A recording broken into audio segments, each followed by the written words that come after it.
நமஸ்காரம். வாஸ்து tip. Parashurama Lingeswarar Ayanavaram. Iron அப்படின்னா சமஸ்கிருதத்தில் பிரம்மன் அப்படின்ற ஒரு அர்த்தம் உண்டு. அதனாலே இந்த ஊருக்கு அயன்புரம்னு ஒரு பேர். அந்த பேர் மருவி தான் இன்றைக்கி அயன்புரம்னு மக்களால் அழைக்கப்படுகிறது.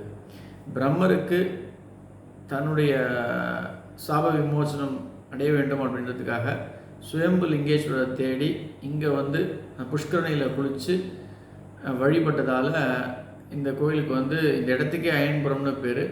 பரசுராமரும் அதே போல் இந்த சுயம்பு லிங்கத்தை வேண்டி விரும்பி உபவாசம் இருந்து வழிபட்டதால் அவருக்கு தனக்கு இருந்த அந்த பிரம்மத்தி தோஷம் நீங்கியதாக ஐதீகம் உண்டு.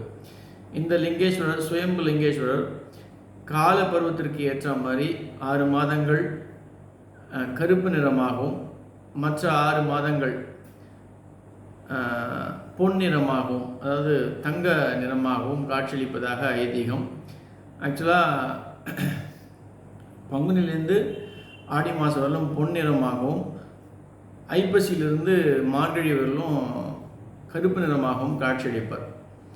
இந்த கோயிலுடைய தனி சிறப்பு அப்படின்னு சொன்னோன்னா, இங்கே சுயம்பா தோன்றிய அந்த பிரம்ம தீர்த்தம் தான்.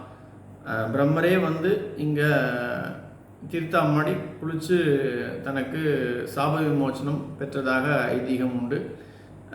ஆக்சுவலாக அவருக்கு கர்வத்தை நீக்கிய ஒரு ஸ்தலம்னும் கூறப்படுகிறது.